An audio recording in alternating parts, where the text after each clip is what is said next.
Sejam muito bem-vindos e bem-vindas a mais um episódio do Deixe Vivo Talks, Conversas Inspiradoras, com a primeira temporada falando sobre histórias de transplantes e patrocínio da Takeda. Eu sou a Giovana Fiore, sou transplantada renal, uma das fundadoras do Instituto Deixe Vivo, e aqui comigo temos convidadas maravilhosas. Começando aqui com a doutora Tamires Piraciaba, que é Falei errado.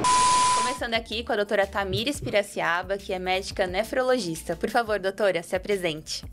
Oi, Giovana, obrigada pelo convite. É um prazer estar aqui com vocês do Instituto Deixe Vivo, nesse projeto tão especial que é o Deixe Vivo Talks. Meu nome é Tamires Piraciaba, sou médica nefrologista, com formação aqui em São Paulo. Atualmente eu atuo no Rio de Janeiro. Maravilhosa. Obrigada aqui pela visita. É uma viagem curta, mas importante você estar aqui com a gente para a gente falar sobre transplantes, que é muito a sua realidade também do dia a dia, né? Dos seus pacientes, sendo nefrologista, né? Sim, atualmente eu trabalho no hospital de transplante, também me especializei nessa área, fiz residência em transplante renal já lá no Rio de Janeiro, então atuo bastante em hospital e em ambulatório também. Legal, daqui a pouco eu vou perguntar aí por que essas escolhas, porque eu adoro saber por que os médicos escolheram as especialidades que eles escolheram. E agora eu vou apresentar, então, a nossa querida Olga, que também é uma das fundadoras do Instituto Deixe Vivo e também é transplantada renal por 2 vezes. Olga, por favor, se apresente. Como você disse, meu nome é Olga, eu tenho 52 anos, sou retransplantada renal. Fiz o meu primeiro transplante em 1989, quando tudo era mato, e fiz outro 30 anos depois, em 2019. Mas entre um e outro, muita coisa aconteceu, principalmente na medicina, né? Muita coisa mudou na medicina também.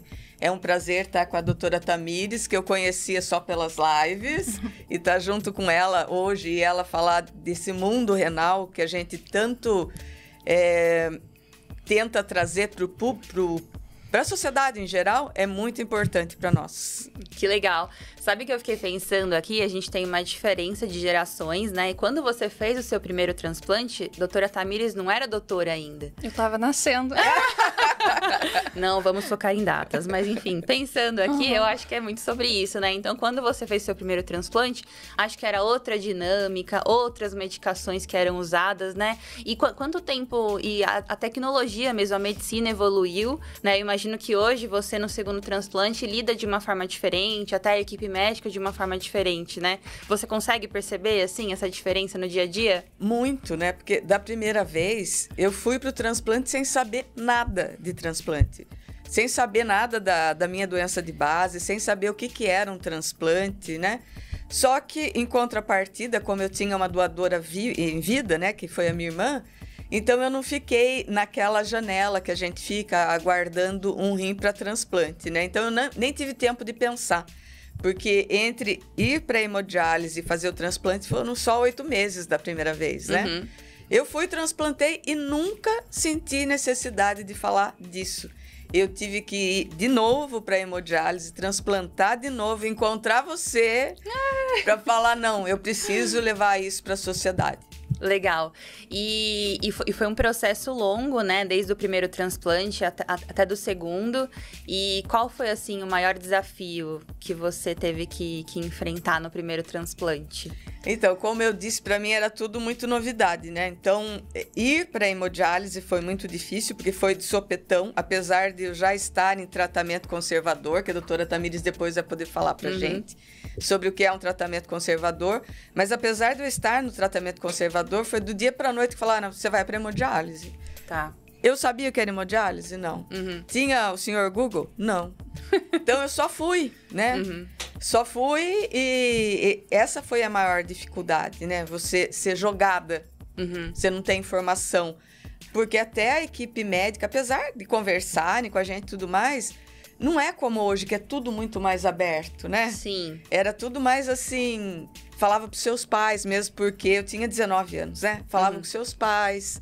Você ficava... Meus pais não tinham nenhum... Eles estudaram até 5ª série, né? Então, eles não tinham conhecimento disso. Eu tinha que ir para outra cidade, que na minha cidade não tinha. E até chegar também ao diagnóstico, né? Demorou muito. Que suspeitaram de um monte de coisa, que não era esse monte de coisa. Aí, por fim, um médico amigo do meu pai falou, pega essa menina e vai para São Paulo. Eu tive que chegar no Hospital São Paulo para descobrir o que eu tinha. Uhum. Como a gente já falou em alguns outros episódios, né? A ideia desse podcast é a gente falar não só para as pessoas transplantadas, mas inspirar as pessoas em diversos temas que envolvem os transplantes. Então, a gente falar sobre doação de órgãos, a gente falar sobre o cuidado com a saúde renal. E teve vários termos aqui que a Olga citou, que eu acho que a gente pode aproveitar a presença da doutora Tamires para explicar um pouquinho mais pra gente, né? Então, a Olga falou aí sobre descoberta de uma doença de base, tratamento conservador, hemodiálise. Doutora, eu quero que você explique tudo isso, mas antes chegou a hora da pergunta do porquê que a doutora Tamires escolheu estudar nefrologia. Doutora, por favor, conta pra gente. Bom, muitas pessoas sabem, né, meus colegas sabem e conhecem minha grande referência, que foi o meu pai. Meu pai é João Carlos Borromeu, médico nefrologista na cidade de Campos dos Goytacazes. E um bom médico, sempre estudou bastante e não teve para onde correr. Eu cresci rodeada de livros de nefrologia, nossas férias era para ir para o congresso de nefrologia. Então, foi respirando esse ambiente. Fiz a mesma faculdade que ele, e a minha irmã também seguiu o mesmo caminho, minha irmã mais velha, e acabou influenciando não só a mim, não só ela, como diversos outros médicos lá da nossa cidade também. E o meu pai, inicialmente, lá na década de 80, ele nem ia fazer nefrologia, ele ia fazer cardiologia. Aí ele conseguiu entrar na residência da UERJ, antigamente era clínica médica e depois escolhia. E lá na UERJ, em contato com alguns professores, dentre eles Edson da creatinina, ele se encantou com a nefrologia nesse caminho e por aí foi seguindo. Então o Edson inspirou meu pai inspirou a gente e eu vim fazer residência de clínica médica em São Paulo, no Hospital São Paulo, onde tem o maior centro de nefrologia de transplante renal do mundo também. Outra coisa que influenciou e não teve por onde fugir. Então, meu pai, o Hospital São Paulo, o Hospital do Rim, toda essa atmosfera me fez fazer nefrologia. E também a questão do transplante renal, né? Eu terminei aqui, fiz residência de clínica, nefrologia, também fiz mestrado. E quando eu voltei para o Rio de Janeiro, eu acabei fazendo transplante renal na UERJ, onde meu pai fez residência, onde também continua o professor Edson da creatina lá e pude ter ainda mais contato com transplante renal. Com essa carinha de 25 anos que a doutora Tamires tem, né, assim... Já estudou tanta coisa, já fez tanta especialização. Eu já descobri também que agora ela tá fazendo uma outra especialização que mais pra frente você pode contar pra gente, porque vai ter muito a ver com o que a gente vai falar. Eu quero aproveitar pra falar da nossa mesa, gente. Tá muito renal hoje. Olha aqui, a gente tem o desenho aqui, uma grande amiga minha, Yasmin, que fez. Yasmin, um beijo pra você. Desenhou aqui o rinzinho, mostrando. Acho que é muito simbólico também, né? Aqui, esse desenho. A gente tem também o nosso mascotinho aqui do Deixe Vivo, que é o nosso rinzinho de pelúcia, então tá todo ambientado aqui pra parte de nefrologia. Mas, doutora, aproveitando então, sobre o que a Olga falou, né? Essa parte de você conhecer a sua doença de base, de você fazer o tratamento conservador, ir pra hemodiálise, né? Eu imagino que quando a Olga transplantou a primeira vez, descobriu tudo isso, às vezes até os termos eram diferentes, né? As medicações, tudo. Você pode contar um pouquinho pra gente o que é ter uma doença renal crônica, o que significa essa parte de ser crônica, de não ter cura? A doença renal crônica, como você bem falou, uma doença crônica que tem controle. E justamente a gente gostaria que todos tivessem a oportunidade de realizar esse tratamento conservador. E que todos soubessem qual é a sua doença de base. Falo que a gente gostaria porque, infelizmente, essa não é a realidade. Muitas pessoas já descobrem a doença renal já em emergência para fazer diálise, correndo, tendo que colocar um catéter.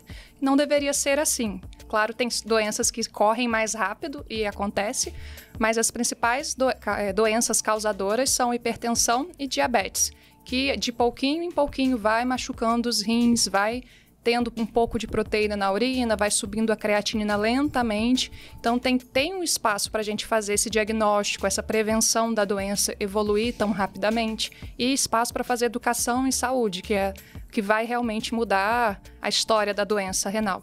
Então, a doença de base é isso, é aquilo que engatilhou a doença renal crônica, principalmente hipertensão, diabetes, mas também doenças genéticas, nefrites, uso de certas medicações, como anti-inflamatórios. E, como eu falei, aos poucos vai machucando esse rim. E o tratamento conservador, como o próprio nome diz, visa conservar ao máximo a função renal. Porque, sendo uma doença crônica e não tem cura, tem controle, a gente busca a estabilidade da função renal, tentar manter aquele nível o máximo possível pelo máximo de tempo, né, que a pessoa possa viver com mais qualidade de vida e longe de ter que substituir os rins por alguma forma. Vai depender de muitos fatores, né? O quanto tempo essa pessoa vai conseguir ficar em tratamento conservador ou não. Vai depender da gravidade da sua doença, por exemplo. As nefrites são muito graves, aceleram muito rápido, mas outras vão mais lentamente. Depende da idade da pessoa. Se é um paciente jovem, tem muito mais tempo de vida que uma pessoa de 60 anos. Então, tem muitos fatores que definem. É possível, sim, ficar toda a vida em tratamento conservador, e a gente quer que fique longe da terapia renal substitutiva, ou TRS, que são transplante renal, diálise peritoneal e hemodiálise. E faz parte, né, do tratamento conservador o paciente ter conhecimento dessas 3 opções: hemodiálise, peritoneal e transplante, para já ir se preparando e não ser pega de surpresa como foi a Olga lá atrás, quando a informação não era como é nos dias de hoje. Né? E não tinha nem Google, né? Porque na verdade a gente não tem que contar com o Google, né? Eu acredito muito na importância de você ter uma equipe médica de confiança, que você possa perguntar as coisas. Eu, com o meu papel de criadora de conteúdo, já há 7 anos no Instagram, compartilhando a minha trajetória, eu recebo muitas perguntas assim, que eu falo, pergunta pro seu médico. Não tem problema, você tem que confiar no seu médico. Se você não confia, procure outro, né? Eu acho que a gente tem, dentro da doença renal, assim como qualquer outro diagnóstico, a gente tem o nosso papel enquanto paciente e a gente tem o papel do médico, né? Então, os dois precisam colaborar pra gente não viver, que eu sempre falo, né? Só pelo diagnóstico, a gente aprender a viver além dele, né? E tem um dado legal que eu acho que é importante a gente falar aqui. Você pode, eu não sei, você vai me dizer se é verdade. Você pode perder até 90% da função do rim e não ter sintoma. E quando acontece isso, geralmente esse rim ele já é agredido por qual motivo? É alimentação ou falta de cuidado da saúde geral? Explica pra gente, por favor. Você tem razão, né? Vai até as fases finais da doença, até a doença renal crônica tem 5 estágios, então pode sim chegar ao estágio final ou estágio 5 sem nenhum sintoma, pode continuar urinando normal, não vai ter inchaço, não vai ter dor nas costas, então pode ter nada, só as grandes alterações laboratoriais, que realmente lá dentro do corpo já está tudo alterado, o corpo tentando se adaptar ali à falta de função renal. E o que acontece lá no rim vai depender da doença de base. Então, seja na nefrite, na pressão alta, no diabetes. Por isso que é tão importante controlar a raiz do problema. Se é uma nefrite, talvez tomar o imunossupressor adequadamente. Se tem diabetes, controlar bem o diabetes. Não costuma ser algo por culpa de um único alimento, de um único remédio. É claro que tem os nossos vilões, né? Por exemplo, se a pessoa passa esse período com doença renal e tomando anti-inflamatório atrás de anti-inflamatório, vai acelerar essa perda de função renal. Se ela come muito ultraprocessado, que tem muito sódio, acúmulo de fósforo, isso também vai se somando. Então, realmente não é só um fator, são cada tijolinho que vai ali se somando para acelerar ou retardar a progressão da doença renal. E muitas pessoas, às vezes, até sentem culpa, né? Eu sempre me cuidei, sempre bebi água, é um clássico, né? Mas a gente tem que... eu costumo falar com os pacientes, né? Não foi culpa sua, porque às vezes o paciente sabe sua doença, toma os remédios e ainda assim a doença evolui. Aí mais chamando a atenção as nefrites, rins policísticos, aquelas doenças, até mesmo um câncer, que a pessoa fez uma quimioterapia, machucou o rim. Então, tudo tem algum motivo ali, que tudo tem que ser trabalhado, tanto as medicações quanto o estilo de vida do paciente também. Eu queria fazer uma pergunta para a doutora Tamires. A minha doença de base é GESF, assim como da Giovana. E eu demorei muito para saber falar glomerulosclerose segmentar e focal. E quando eu fui diagnosticada, depois de uma biópsia no Hospital São Paulo, me falaram que era uma doença autoimune. Hoje eu ouço dizer que é uma nefrite. E o que é realmente? A GESF não é uma doença. Aquele momento bagunça o seu cérebro. GESF, na verdade, é um padrão histológico. O que é isso? É o que a gente vê na biópsia. Na biópsia deu GESF. É um padrão, é um retrato do seu rim. Mas o que causou essa GESF? Aí a gente tem que ir atrás. Pode ser uma doença genética, uma GESF genética, e aí o uso de imunossupressores não vai adiantar, porque não vai tratar a sua genética. Foi o meu caso. Nasci com ela. Até por isso que descobri no eles, exame genético. quando a gente tem GESF, eles não gostam muito do transplante porque ela vai recidivar um dia, né? A minha aconteceu isso. Pois é, no seu caso tem algum fator circulante, que aí vai afetar o seu rim transplantado, né? Tem GESF por conta do HIV, GESF, até o doador renal, que fica só com um rim, pode ser uma GESF adaptativa, que seria algo mais mecânico. Então, tem vários tipos de GESF. E aí o médico tem que definir. Geralmente, a gente considera como autoimune quando a gente faz o diagnóstico. A gente usa imunossupressão, prednisona, conforme os protocolos dizem, né? Mas se a pessoa já não responde, se não responde ao corticoide, tem uma doença mais severa, mais jovem, aí a gente já tem que pensar em genética também. Nunca me foi falado isso Pra pra mim você. também não. Você tem GESF e é sua doença. Não vamos investigar mais um pouquinho. Na verdade, eu sempre ouvi síndrome nefrótica. Você tem uma síndrome nefrótica. Na minha primeira biópsia, com 8 anos, deu que era GESF. E eu não sentia nada, né? Eu fui essa paciente que se culpou demais. De falar assim, gente, mas eu tomo remédio, eu como bem. Minha mãe sempre cuidou da minha alimentação. E lá, eu perdendo proteína pela urina. Quando eu fiz 18 anos, eu me revoltei, né? Falei, chega, não quero mais, agora eu tenho maioridade. Eu vou atrás de um médico que não é possível que eu tenho. Fiz isso, deu super ruim.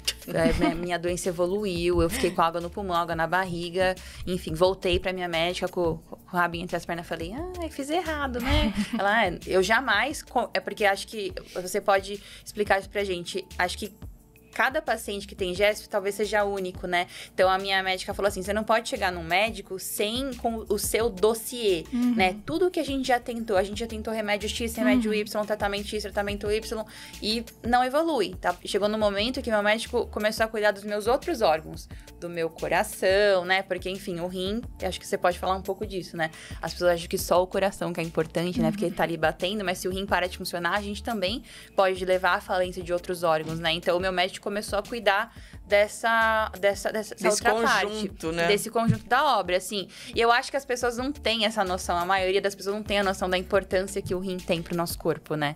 Acho que é isso. Se quiser falar um pouquinho sobre isso, doutora.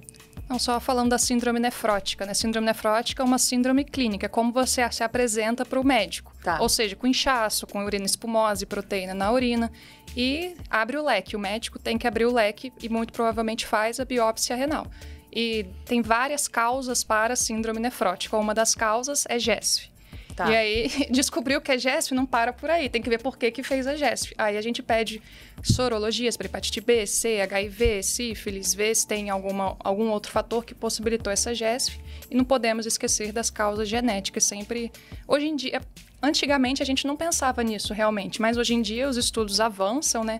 Também as informações, e a gente tem cada vez mais, a gente está na era da genética. Então, hoje em dia, a gente está cada vez mais falando nisso, ligando esse alerta mais precocemente, para identificar mais precocemente. Então, hoje em dia que a gente está sabendo disso realmente, passando essa informação para vocês. Então, talvez em 1986... Não, de fato. Eu lembro que eu fiz o exame em 2016, um teste genético que tinha acabado de chegar no Brasil, que era para saber se a minha doença eu tinha adquirido, se eu tinha nascido, aí descobriu. E isso, inclusive, foi até uma resposta, um direcionamento para o meu transplante. Que a chance da minha GESF voltar no transplante era muito pequena. Né? Então, eu sei que tem gente que fala, eu tenho GESF, eu tenho 50% de chance de voltar. E o meu médico, na época, disse que não era 50%, que a minha chance era menor por conta do exame genético que eu fiz, então é meio que por aí, né? Eu quero aproveitar que a gente tá falando de transplante, vamos falar de transplante um pouquinho? Pro assunto original. Vamos falar de transplante. Bom, a Olga falou aqui, vou voltar um pouquinho na história da Olga. A Olga falou que a doação dela foi em vida, né?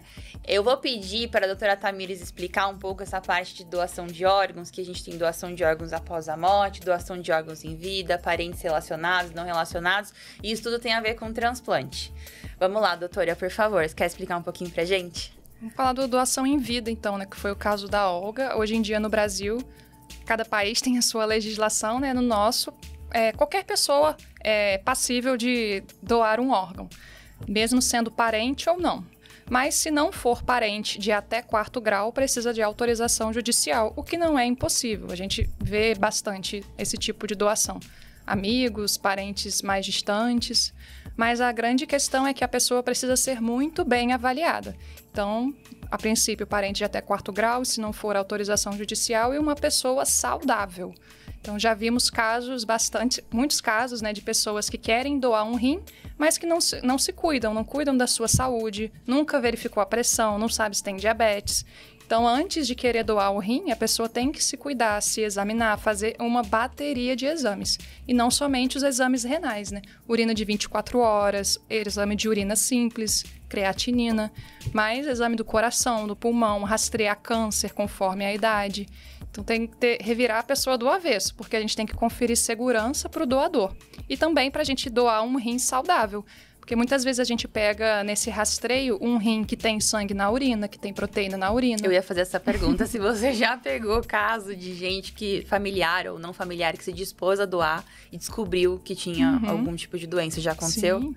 Não só uma doença mais grave, assim, mas a própria obesidade. A pessoa que tem obesidade, a gente não vai doar, mas a pessoa precisa primeiro cuidar de si, como eu já falei, perder peso, porque a obesidade é fator de risco para doença renal.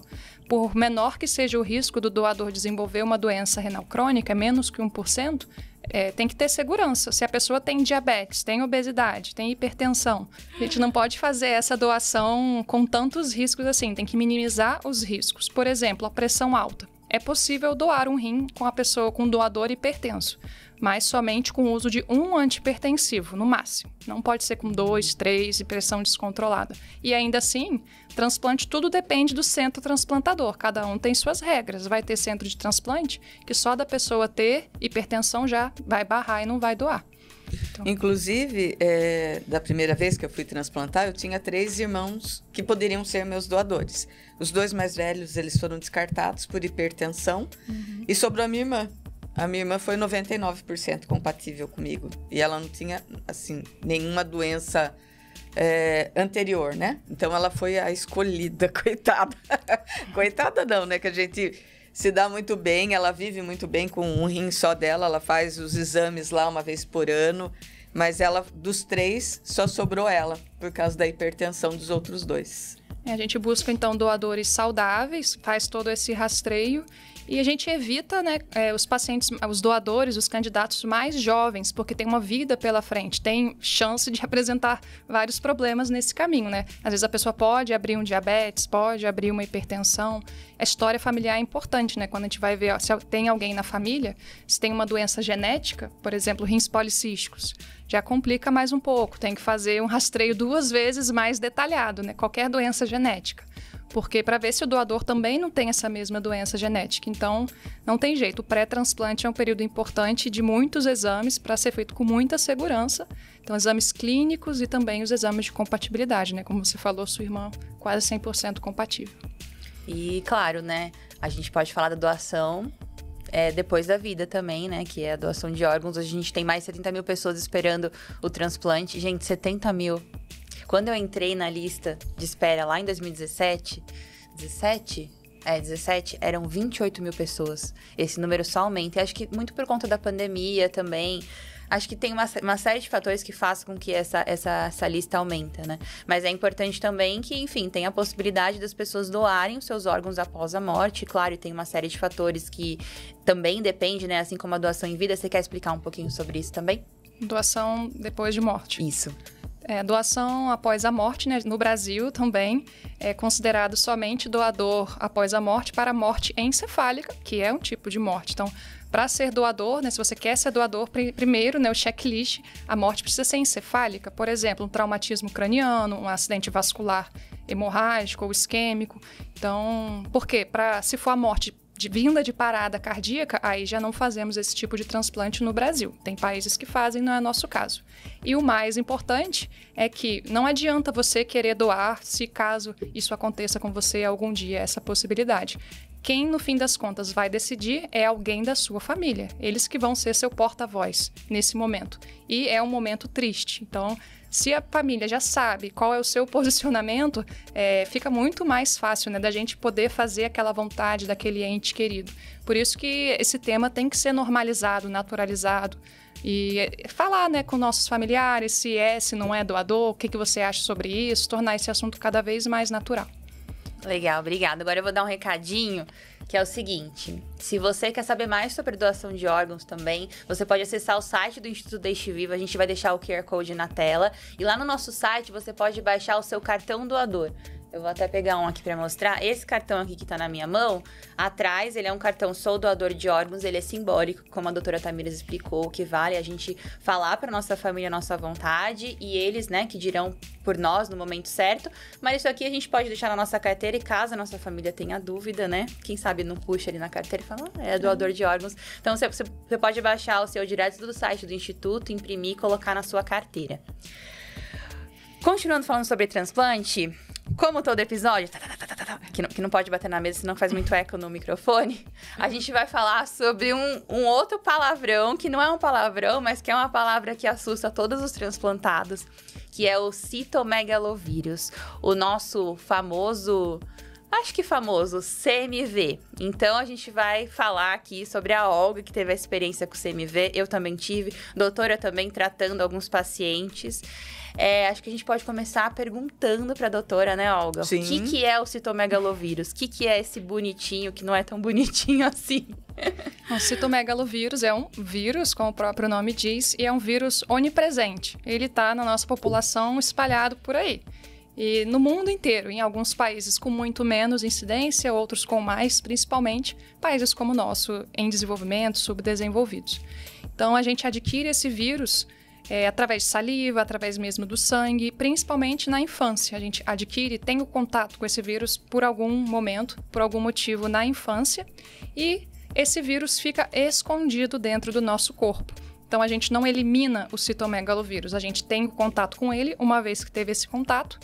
A gente tem a ativação da nossa imunidade, então a nossa imunidade reconhece esse vírus, e tendo uma boa imunidade, a gente consegue deter esse citomegalovírus, só que não elimina do corpo, a gente detém e ele fica, entre aspas, escondido no nosso corpo, dentro de algumas células. E se a pessoa não tem uma imunodeficiência, não tem nenhum episódio que a imunidade baixe mais na vida, ela vai passar a vida inteira, como a maioria das pessoas, sem nem saber da existência desse vírus. E não é o único vírus que ele fica escondido no corpo. Existem vários outros vírus que fazem esse mesmo padrão, como, por exemplo, o vírus da catapora. Então, é um comportamento. O citomegalovírus é um vírus da família herpes, e assim como outros membros têm esse comportamento, né, de ficar escondido no corpo. Uma vez que a imunidade é baixa, ele pode ganhar forças, ressurgir, causando algumas complicações laboratoriais ou clínicas mais ou menos catastróficas. E essa ligação, né, relação direta com o transplante é justamente por conta da imunossupressão, que significa que a nossa imunidade, né, logo que a gente transplanta, ela baixa para que... Vamos ver se eu explico certo. Vamos ver se eu sei explicar. Para que o órgão possa ser aceito no nosso corpo, a gente precisa baixar a imunidade para que não seja rejeitado. É mais ou menos isso? Perfeito. Maravilha. Eu falo que é para enganar o nosso organismo. Que a imunossupressão engana o nosso organismo para ele não reconhecer o estranho que está lá dentro. E aí, teoricamente, a gente já tem esse vírus lá dentro, né, com a gente. E aí, quando essa imunidade abaixa, o vírus fala, opa, chegou a minha vez, né? E o que acontece? Por que para a pessoa transplantada isso é preocupante e precisa ser cuidado, precisa dar uma atenção maior? Porque justamente como eu falei, né, esse vírus pode trazer algumas complicações. Essas complicações podem ser só laboratoriais, ele pode estar replicando no sangue e até não causar nada, aparentemente nada mais grave, ou pode trazer situações graves, como diarreia, pneumonia, alterações na vista. Então, são coisas muito importantes. E não somente, né, é um fator importante esse vírus, não só para os transplantados renais, mas para qualquer pessoa que tenha imunidade mais reduzida. Transplante de fígado, de medula óssea, gestantes também. Então, a gente tem que ficar monitorizando essas pessoas de maior risco, quem tem a imunidade reduzida. Por isso que é importante, lá no pré-transplante, que o paciente já tenha conhecimento, porque nós vamos investigar se esse paciente teve ou não teve contato com o citomegalovírus alguma vez na sua vida. Apesar da nossa incidência no Brasil ser muito alta, 90% das pessoas têm contato com esse vírus, algumas não têm. E aí a gente faz esse rastreio, esse check-up sorológico no pré-transplante, não só do citomegalovírus, como de diversos outros vírus, justamente para ver se a nossa imunidade já tem conhecimento desse vírus ou não.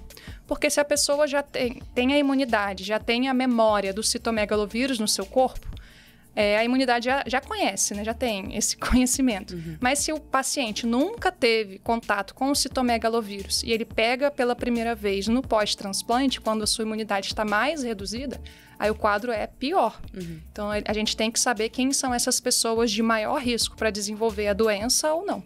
Então, quem já teve contato lá na infância com o vírus, a gente sabe que pode vir a desenvolver o quadro em algum momento, porque tem o vírus escondido no corpo. Mas quem nunca teve contato e, por exemplo, recebe um rim de um doador que já teve o vírus, esse vírus pode vir no transplante e reativar numa pessoa que nunca teve contato com o vírus, aí o quadro pode ser ainda pior, mais dramático. A gente pode chegar a perder o enxerto, o transplante, por conta do vírus? Tanto o paciente transplantado que adquire as formas graves da doença, né, tem diversas manifestações clínicas. Pode ser, por exemplo, laboratoriais, como redução das células brancas, anemia, alterações dos exames do fígado, TGO, TGP, ou quadros mais graves, como eu falei, diarreia, quadros mais que a gente chama invasivos. E também pode dar insuficiência renal, tanto pelo próprio vírus, ação direta, quanto pela gravidade geral do quadro, um quadro de diarreia, que vai consumindo a pessoa, desidratando, e aí usa o tratamento antiviral, venoso, a imunidade cai mais ainda, tem risco de ter infecção bacteriana em cima disso, e aí entra antibiótico, então já costumam ser quadros... Esses quadros que eu estou falando são mais graves, mais arrastados, que podem sim fazer com que percam o enxerto. Até porque nesses quadros mais graves, a gente precisa diminuir a imunossupressão para dar chance da imunidade combater esse vírus. E uma vez que a gente diminui a imunossupressão, aumenta a chance de rejeição. Então é mais um fator que tem o risco. O famoso equilibrando os pratinhos no transplante, né? Você quer falar, Olga? Então, enquanto a doutora Tamires falava, eu fiquei lembrando das reuniões que nós fizemos com os participantes, né? E a grande maioria não conhecia o CMV antes de tê-lo, né? Então, até a gente falou, a gente criou um bordão para isso, né? Sim. Fale o bordão, que agora eu não lembro. Não precisa... Ter para saber. Ter para saber, Que o correto, né? Hoje você falou que é feito esse rastreio, né? Mas eu acredito que ainda não em todas os centros transplantadores, né? Na verdade, acredito que sim, todos façam esse rastreio, mas ainda assim pede o exame e não explica. Então eu também vejo isso. Onde eu trabalho também. São muitos pacientes, centros grandes, né? Muito volume de transplante, mas chega paciente no pós-transplante, adquire a doença, de falar, é o citomegalovírus. Você já ouviu falar dele? Não. E é um tratamento puxado, né? Não é uma coisa assim, você vai tomar um remedinho. Pronto, né? Claro, a gente tem vários tipos de tratamento, mas o que eu fiz foi tratamento venoso, medicação venosa, e foram 14 dias, se eu não me engano, hospital dia, de manhã e de noite, e você acabou de transplantar, foi nos 3 meses onde, né, a gente tinha que usar máscara, né? Então você fica com medo de entrar em hospital. Mesmo porque nós transplantamos e logo depois já teve você transplantou mais longe. Antes, mas mesmo assim, né? Eu lembro, gente, é muito engraçado. Eu acho que eu vou contar essa história em vários episódios, porque ela é muito boa, né? Quando eu ia tomar a medicação de CMV, tinha gente que tava lá, tipo, há 9 meses tomando. Tem gente que mais de 1 ano, né? E aí, sempre quando alguém tinha alta ou zerava o vírus, tinha uma festinha. Daí a gente comprava bolo e comemorava. Porque assim, é tipo uma vitória, né? Você acabou de transplantar, você tá com a vida inteira, né? Você quer viver, daí você tem que ficar indo pro hospital. de manhã e de noite, né? No meu caso, eu não quis ficar internada, foi uma briga também com o plano de saúde para entender que era mais custoso eles me manterem internada do que eu estava bem para fazer hospital dia, enfim. Várias histórias que a gente vai ver aqui que passaram, que vão passar aqui por essa mesa de conversa, foram tratados, pacientes tratados de diversas formas, né? De formas diferentes, mas assim, o que mais apareceu pra gente precisei ter pra saber, né? E exatamente o bordão que a gente fala, né? Então, as pessoas geralmente assustam, né? Por que é isso? Eu acho que quando o transplante tem a doação em vida também, como tem esse rastreio, tem gente até que toma medicação profilática que eu não sei explicar muito bem o profilático, eu sei na minha cabeça. Doutora, você quer explicar o que significa você fazer essa profilaxia antes, né, de você efetivamente ter a doença em si? Eu não sei se estou explicando direito, mas acho que é isso. Vou deixar você explicar. Como o citomegalovírus é um problema no pós-transplante, é um grande problema, uma pedra no sapato do transplante renal e, como você falou, muito custoso para os hospitais públicos, privados. Então, existem estratégias para minimizar os danos. Então, existe a profilaxia, que é dar remédio para evitar o aparecimento do vírus. Então, a pessoa transplantou e cada equipe tem o seu esquema, mas geralmente após o 21º dia de transplante renal até 3 a 6 meses depois, toma o remédio. Geralmente, essa profilaxia faz com remédio oral, que também é caro, não está sempre disponível, mas faz essa profilaxia a fim de evitar que surja a doença. Não são todos os centros que têm essa possibilidade, mas ela existe e geralmente é aplicada em pacientes com maior risco, que são aqueles que usam remédio que reduz mais a imunidade, por exemplo, micofenolato, timoglobulina, pessoas que recebem doação de doadores com o IgG positivo, ou seja, que tem lá o exame que mostrou que o doador já teve o vírus e esse risco existe o risco de passar o vírus no transplante através da doação. Então, geralmente é feito para esses casos de maior risco. E também tem uma outra estratégia, que é o tratamento pré-emptivo, que também é custoso, mas eu costumo ver mais nos hospitais, no Rio, em São Paulo, que é a monitorização ativa, a vigilância do citomegalovírus no exame de sangue. Geralmente faz a cada 15 dias ou semanalmente, coleta o exame de sangue, geralmente o PCR ou antigenemia, para vigiar o menor sinal que esse vírus dê de replicação, de que ele está circulando no sangue, e antes que ele venha causar um quadro mais grave, a gente já inicia o tratamento. Isso antes do transplante ou depois? Depois. Essas estratégias são depois do transplante. O que a gente faz antes é estudar melhor. No doador vivo, a gente estuda melhor as sorologias, né? Porque sabe quem vai doar, sabe quem vai receber.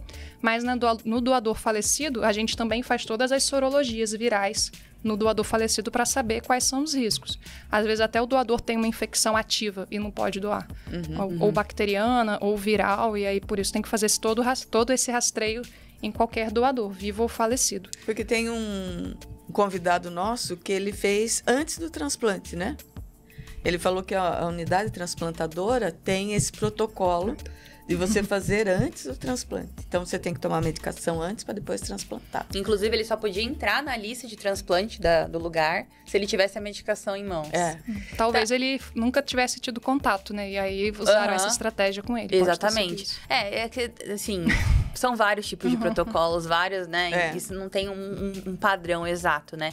O que eu acho que deve ser um padrão é você informar o paciente, explicar, não só no momento que acontece, mas antes, tudo que pode acontecer, né, com você até para o paciente entender a importância. Por exemplo, uma das limitações dessas estratégias, da estratégia que coleta exame semanal. Colhe exame semanal por 6 meses. Qual paciente que vai pegar o ônibus, vai no laboratório, no hospital, colher semanalmente direitinho? Se ele não souber a importância disso, não tiver noção do que ele está prevenindo, que pode perder o rim por conta dessa infecção, ele não vai ter tanta aderência assim, né? Mas se ele sabe tudo, aí ele vai valorizar mais, né? Inclusive, nós tivemos uma pergunta com referência a isso. E se eu tiver o CMV e não fizer o tratamento? Aí pode acontecer tudo que eu falei, meu Deus! Apareceu uma pergunta. Eu espero que essa pessoa esteja assistindo. Ela deve estar. Se essa pessoa está transplantada, tomando os remédios imunossupressores, com a imunidade reduzida, né? O vírus vai replicar, pode ter muitas consequências, né? Muitas complicações, né? Pode até ir para doença mais grave, invasiva. Eu tive no meu primeiro transplante, eu só vim descobrir muito tempo depois, porque eu peguei meu prontuário e vi lá CMV. Eu fiz o tratamento enquanto internada do transplante ainda, porque no primeiro transplante eu fiquei internada 21 dias. Então eu fiz o tratamento lá, mas eu vim saber muito tempo depois. E o segundo foi 3 meses depois. Só que aí eu já sabia que era o CMV, já fiquei 24 anos transplantada, né? E o médico que me atendeu essa nova equipe agora que eu pertenço, ele falou assim, você é muito orientada, nós vamos dar a medicação para você tomar em casa. Porque a maioria das pessoas realmente não tem essa orientação, não tem essa adesão, né? Como é uma medicação venosa, sofrida, ainda mais eu ainda tinha fístula, só tinha um braço para aplicar e tudo mais. Então também tem isso, né? A pessoa não ser orientada quanto aos perigos, levar a medicação para casa e não tomar, né? Então por isso que muitas vezes eles escolhem que você fique internado mesmo, né? Acho que principalmente no SUS, né? Que a gente não tem muita opção, aí a paciente acaba ficando internado por longos períodos para fazer esse tratamento venoso. Às vezes, quando a função renal está alterada, a gente corrige a dose, aí a dose é menor, aí geralmente é uma vez por dia, ou às vezes até a cada 48 horas, e dá para fazer esquema de hospital o dia sim. Mas é complicado, porque o tratamento é longo, a gente precisa, como você falou, zerar as cópias, né, do vírus na circulação, e aí cada um tem seu protocolo, mas mesmo que zere, a gente faz ainda mais uma semana de droga antiviral, então é prolongado e muito custoso. E tem vezes que o vírus, ele fica muito resistente. Assim, por exemplo, eu tive com 3 meses de transplante depois de trocar a medicação. Eu tomava um imunossupressor, aí troquei pelo outro, e aí a minha médica imagina que foi muito por conta disso que aconteceu. Mas assim, tem gente que se estende muito, como eu falei, tinha gente com mais de 1 ano ali tratando, e isso pode acontecer mesmo de você, enfim, o vírus ficar resistente? O vírus pode adquirir resistência, por exemplo, se o paciente não toma a medicação corretamente. Então, a subdose de remédio, de antiviral, isso ajuda ao micro-organismo ficar mais resistente, porque a gente não está tratando adequadamente, ele só está adquirindo resistência, tendo mutações que vão protegê-lo contra as drogas principais do tratamento. E como qualquer vírus, né, pode adquirir mutações. Aquela profilaxia que eu falei, que dá o remédio antes mesmo da pessoa ter a doença, isso também favorece a resistência, a dificuldade do tratamento, porque aí a pessoa pode ter a doença. Isso é feito para prevenir a doença, mas ela ainda pode surgir mais tardiamente, depois de 6 meses, porque antes ela estava tomando o remédio para prevenir. Então, o vírus, como qualquer vírus, pode sofrer mutações e criar resistências, principalmente quando a gente vai dando cada vez mais antiviral.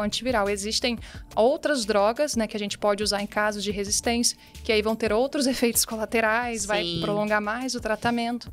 E é difícil mesmo, sim, pode. E existem estudos hoje em dia para descobrir novas drogas que hajam na mutação. Mas a gente sabe que eles podem sofrer mutações de novo e sempre tentar escapar desses tratamentos. A gente tem lido muito sobre isso, né, Olga? Pesquisado bastante no DXView também, esse avanço das medicações, né? Não ficar só refém de uma medicação. E tem bastante coisa nova que a gente tá vendo aí que vai chegar. Bom, o papo tá bom. Doutora, eu queria muito agradecer a sua presença. Foi muito legal conhecer a sua história e também te ouvir um pouco falar sobre o CMV, né? Que esse é um dos temas que a gente sempre aborda aqui no nosso episódio. Eu queria te deixar o convite para você falar das suas redes sociais, quem quiser te seguir, se você atende só no Rio, se atende online também. Eu atendo no Rio de Janeiro e por telemedicina. Quem quiser conhecer mais meu trabalho é @tamirispiraciaba. Maravilha. Olga, eu queria te agradecer também, dividir a mesa comigo hoje, sendo o host desse episódio. Eu agradeço muito a doutora Tamires. Sigam ela nas redes sociais, porque os conteúdos dela são maravilhosos. Então, vai lá dar uma olhadinha nas redes sociais da doutora Tamires. e agradecer por estar aqui com você hoje. Maravilha. Muito obrigada a cada um de vocês que esteve aqui conosco assistindo mais um episódio. Eu espero que vocês tenham se inspirado com a história da doutora Tamires, com a história da Olga e também com a minha. Lembrando que este podcast, essa temporada, Histórias de Transplantes, é um oferecimento da Takeda. Muito obrigada a você que assistiu, que esteve conosco e até a próxima. Tchau, tchau.